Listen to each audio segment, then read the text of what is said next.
Okay, today we're going to talk about the 2 traits you need to be a successful clinical entrepreneur, and they might not be what you think. My name is Matta. I'm the founder of PT Biz, and over the last 10 years, I've started, scaled, sold practices, as well as helped over 1,000 entrepreneurs start, scale, and even some of them sell their own practices as well. And here's what I've learned doing that.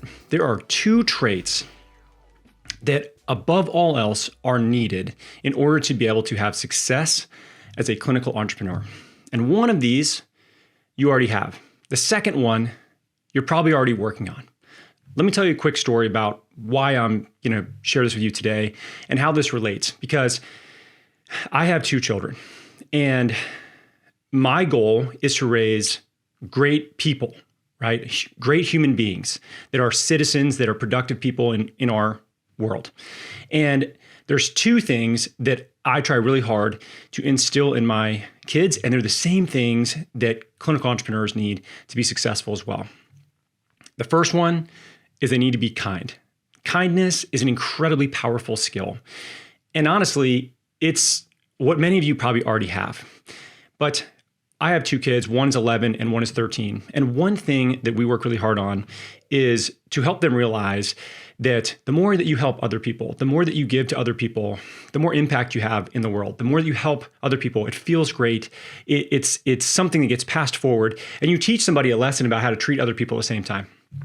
My son plays ultimate Frisbee. And when he made his middle school ultimate Frisbee team, he was given a Frisbee that had his school logo on it.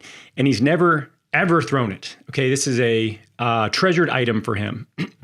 We went to go throw the Frisbee across the street at this school yesterday. And the only one that was on the way out the door was his Frisbee. Now, he did not want to throw it. I told him, I said, look, we'll throw it around. We probably won't drop it. I'll clean it off if it gets dirty at all. And then it'll be good as new. So he didn't really want to do it, but he went along with it anyway. When we get over to the park, there are 2 younger kids there.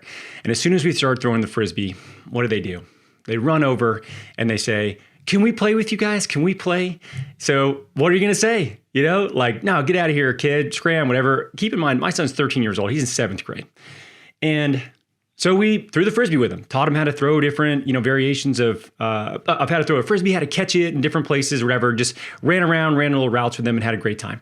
And when we went to leave, instead of just heading out, my son actually took his prized Frisbee and he gave it to this 2nd grade kid who didn't have a Frisbee. And he asked him, he said, do you have one to practice? And he said, no. He goes, cool, you can have this one. Now, that's a moment of kindness that is very rare, I think, and also very positive for someone who's 13 years old.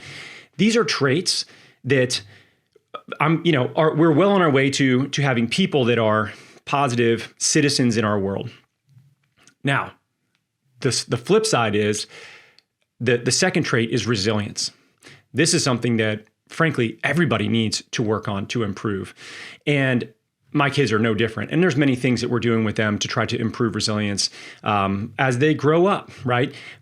But typically, they don't go hand in hand. And this is, frankly, sad and something that I don't think needs to be this way. Because you can be kind without being a pushover. You can be resilient without being an asshole. And for whatever reason, these 2 things tend to run in parallel with each other and not be kind and resilient. Now, there's obviously plenty of cases where people are this way, and usually they're very successful, very happy people, and they make the lives of everybody else around them better.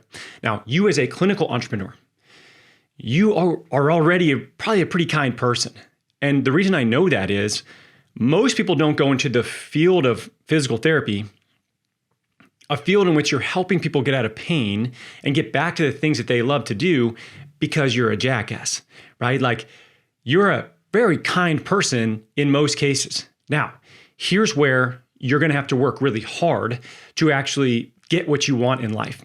And that is building resilience. That is building the ability to take failures, to put yourself at risk, to get back into scenarios that maybe you're afraid of, to feel uncomfortable and be okay with that and learn things. And the reality, the statistics on businesses making it in the US they're not on your side. Okay. One in 5 businesses will fail the first year. 50% of businesses will fail in the first 5 years that they're in business. That means half of you listening to this, if you have a business for 5 years, probably ain't going to work out. Why? Because people typically are bad at business. They're not resilient, and they don't treat people the way that they should, especially in a service-based business. But if you can do those things, you can have businesses for decades. Our practice still exists today and is thriving. It is almost 11 years old. And there's no end in sight to it as long as we continue to do the right things for the people that we work with. You can have something very similar, a very, very successful, very robust business that provides a service that people need and you can feel really good about. So you have to have this combination of both things. And here's the funny thing about resilience. You can learn how to be a resilient person in many ways. I learned resilience through sports, through working very difficult jobs that my dad went out of his way to try to get for me, I think, so that I would also realize that like manual labor maybe isn't the path for me forever. The military taught me a lot about resilience. Having kids taught me a lot about resilience. Starting and running a business taught me an insane amount about resilience. But for you have to realize that this is a skill you're probably going to have to continue to work on the rest of your life. You probably don't have to lean into how do I become a more kind person? That's probably ingrained in you, right?